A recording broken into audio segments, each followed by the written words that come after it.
મારી દીકરી સાથે નો કરવાના ડબલાઈડ કરેલા છે. મારી છોકરી બધું બોલે છે સર, પણ મારી સામે ને એના પપ્પા એક સામે એટલી ડરી ગઈ છે ને મારી પાસે આવતી જ નથી સર.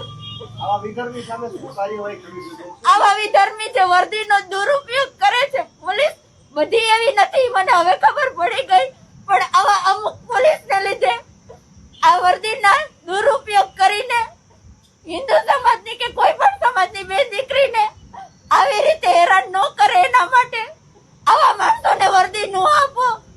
અને બસ મને ન્યાય જોઈ છે. આવા માણસને ફાંસીએ ચડાવો, એને ડિસમિસ કરો. મારી દીકરીને સાંભળો એકવાર તમે બધાય.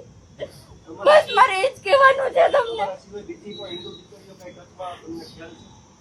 ના, એને એક વખત એવું બોલ્યો હતો કે તારા જેવીને ને એવી ધર્મ પરિવર્તન માટે જ્યારે મને શાસન લઈ ગયો તો ત્યાં મને બહુ માર માર્યો તો. અહીંયા મારે સિઝરિયન નું ઓપરેશન છે, પેડું ઉપર પાટા મારી મારીને ત્યાંથી જ મને અહીંયા બહુ માર મારેલો છે સર. શાસન આવી જ લઈ આવ્યો તો મેં નથી પહેરેલું, ફેંકી દીધું તું. સર ઇમરાન હબીબભાઈ રાવમાં અમારા જૂના પાડોશી હતા.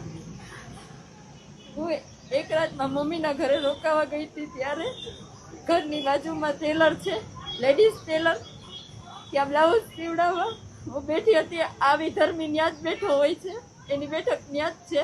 લેડીઝનો ધંધો તો એ ન્યા જ બેઠો હોય છે. ટેલર લગભગ એના સપોર્ટમાં જ છે. ત્યાંથી હું નીકળી એક રાત્રે જે ઘટનાનો બનાવ બની તે રાત્રે મારા ઘરે કોઈ નહોતું, ત્યાં બેઠા હતા ત્યાં એણે જાણી લીધું વાતમાંથી. જૂના પાડોશી હતા એટલે એટલી વાતચીત તો આપણે થાય એમ. પછી તરત જ પાછળ આવીને મૂંગો દઈને, બધાયના બ્લોક સરખા જ છે એટલે રૂમ ખબર જ હોય ને ક્યાં છે ક્યાં શું છે, એટલે સીધો ત્યાં લઈ ગયો અને મારું પેલા તો ટોક કાઢી નાખ્યું. એટલે હું કાંઈ કરી ન શકું. મારા પપ્પા એક જ અને મારી ઢીંગલી ઘોડિયામાં સૂતી હતી. પછી મેં ટ્રાય કરી મને બચાવવાની. એનું ફાટેલું ટી શર્ટ મારી પાસે હતું, મેં રજૂ કરી દીધું. ત્યારે એ ટી શર્ટ કાઢીને એણે મને મૂંગો દીધો. પછી મારી સાથે નો કરવાના કામ કરી રહી રાતે. પછી એ જ હાલતમાં મારા ફોટા ને વિડીયો લેતો હતો. મારા પપ્પાને ઉધરસ આવતા એ ભાગી ગયો ટી શર્ટ વગર જ. એટલે ભગવાનને ક્યાંક કરવું હશે તો એ ટી શર્ટ મારી પાસે રહી ગયું. પછી હું ડરી ગઈ એટલી કે હું મારા ઘરે જતી રહી. પછી ત્યાંથી 2 દિવસ સુધી એને રેકી કરીને મારું સાસરાનું ઘર ત્યાં છે, જ્યાં હું ને મારા ઘરવાળાને અમે ભાડે રહેતા હતા. જેવો મારો ઘરવાળો બહાર જાય એવો ઘરમાં ઘૂસી જાય.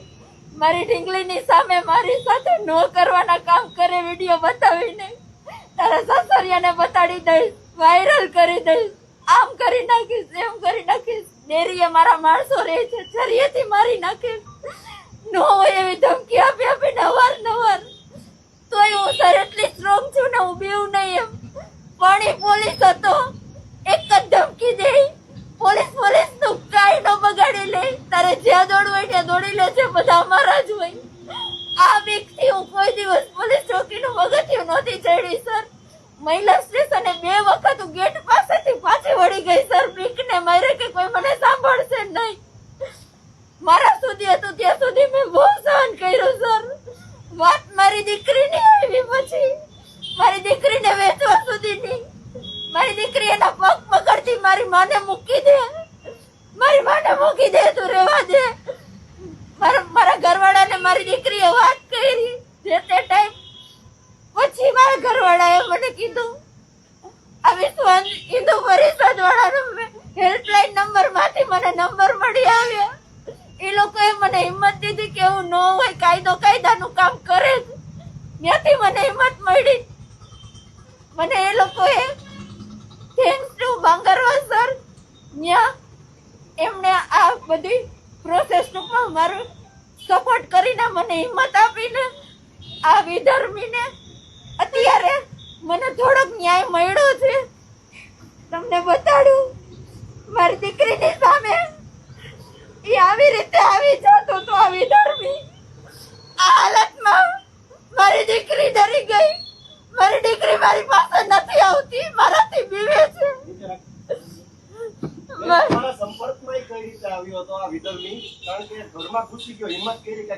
જૂના પાડોશી સર, એ પાછળની શેરીમાં જ રહી છે. એટલે વર્ષોથી એમ તો ઓળખતા જ હોય સર એકબીજાને સંપર્કમાં આવવાની, પણ ટેલરની ત્યાંથી એણે મારા નંબર લીધેલા હતા સર. મેં એને નંબર કોઈ દિવસ દીધા નથી. ફર્સ્ટ ટાઈમ એણે આ વસ્તુ કરેલી હતી સર.